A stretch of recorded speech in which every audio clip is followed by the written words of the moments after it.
Hello friends, good morning. आज हम कक्षा 8 विषय हिंदी में चैप्टर नंबर 7 उसका पार्ट 1 का असाइनमेंट सॉल्यूशन करेंगे। सबसे पहले आपको यहाँ पर दिया गया है जोड़े मिलाइए, यानी आपको यहाँ पर प्रश्न दिया है, सामने आंसर भी दिया है, उसको सही आंसर के साथ आपको जोड़ना है। जैसे कि पहला है कि 424 प्रकाश वर्ष, तो यहाँ पर सामने आंसर आएगा बी, पृथ्वी से नए ग्रह की दूरी। फिर है 1.6 करोड़ वर्ष, यानी इसका आंसर आपको लिखना है नए ग्रह की उम्र। तीसरा है 10 करोड़ वर्ष, यानी आपको डी का आंसर लिखना है कि पूर्ण ग्रह बनने में लगने वाला समय। फिर चौथा है स्पिट्ज़र स्पेस, तो यहाँ पर ए है कि नासा का टेलीस्कोप। पांचवा है कैसी सिस्से, तो यहाँ पर आंसर आपको सी लिखना है वैज्ञानिक। बराबर।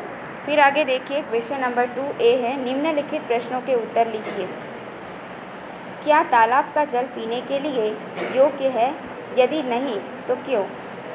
तो देखिए यहाँ पर कि तालाब का जल पीने के लिए योग्य नहीं है। क्यों? क्योंकि लोग तालाब के किनारे कपड़े धोते हैं और जानवरों को नहलाते हैं। यह सारी गंदगी तालाब के जल को दूषित कर देती है।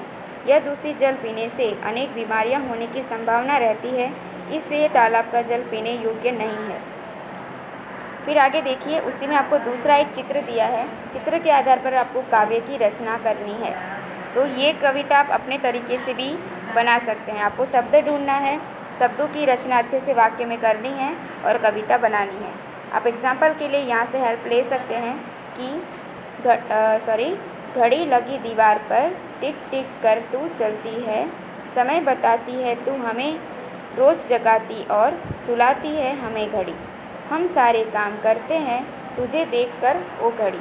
ठीक है, तो आप इस तरीके से अपने शब्द उसमें मिलाकर आप नई कविता बना सकते हैं। फिर देखिए प्रश्न नंबर 3 है, उसमें पहला है कि निम्नलिखित वाक्यों में अव्ययी शब्द खोज कर लिखिए। बराबर।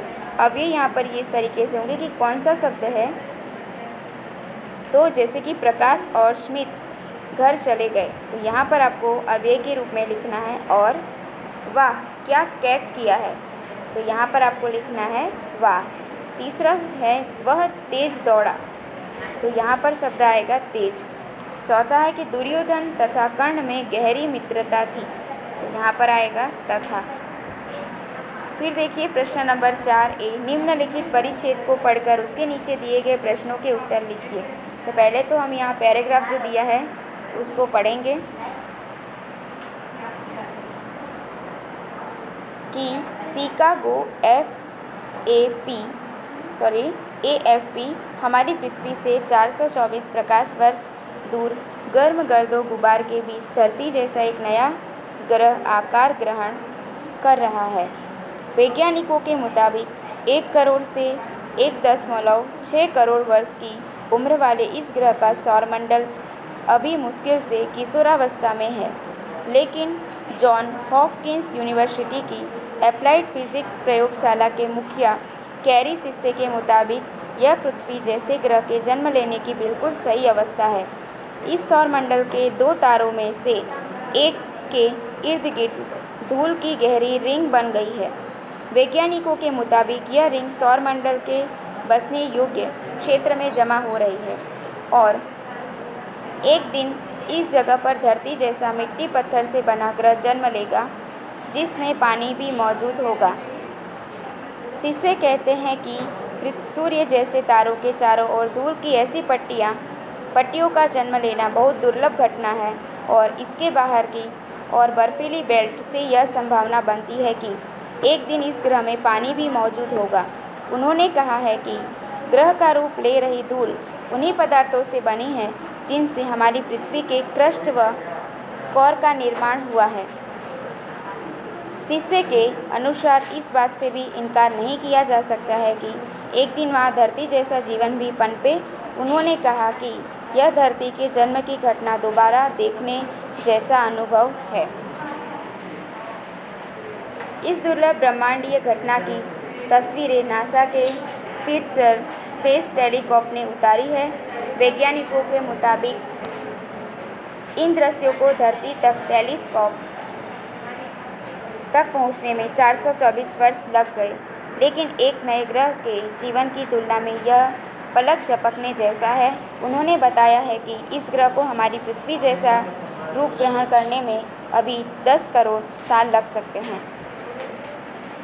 तो यहाँ पर देखिए नीचे कुछ प्रश्न दिए हैं कि पहला है कि अंतरिक्ष की किस घटना से वैज्ञानिक उत्साहित हैं।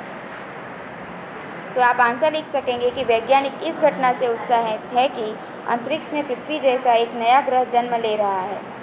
दूसरा प्रश्न है कि पृथ्वी जैसा ग्रह बनने के लिए अंतरिक्ष में किस प्रकार की स्थिति होना आवश्यक है।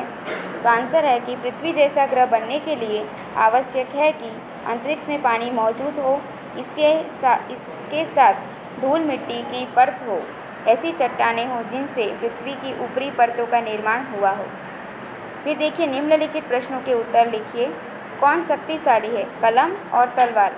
अपने विचार ग्रहण सहित बताइए।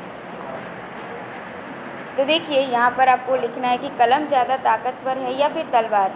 तो आंसर है यहाँ पर कलम लिखने के काम आती है और तलवार लड़ाई में काम आती है। कलम के द्वारा हम नए विचार व्यक्त कर सकते हैं और तलवार की मदद से दूसरों को अपनी बात मनवा सकते हैं। कलम हमें शांति का संदेश देती है। कलम द्वारा लिखे गए इतिहास को पढ़कर हम बहुत कुछ सीख सकते हैं। कलम में बहुत शक्ति है। कलम लोगों के विचारों को बदल सकती है। कलम लोगों को अन्याय के विरुद्ध जागरूक करती है और लोगों को अन्याय के विरुद्ध लड़ने में के लिए भी प्रेरित करती है। इसी जगह तलवार हमारी रक्षा करती है। तलवार लोगों का खून बहाती है। तलवार की शक्ति कुछ समय तक ही रहती है, जबकि कलम की शक्ति युगों तक बनी रहती है। इसलिए मेरे विचार से तलवार से ज़्यादा शक्तिशाली कलम है। ठीक है बच्चों, तो यहाँ पर जो है हमारा असाइनमेंट चैप्टर नंबर 7 पार्ट 1 यहाँ पे समाप्त होता है। थैंक यू, धन्यवाद।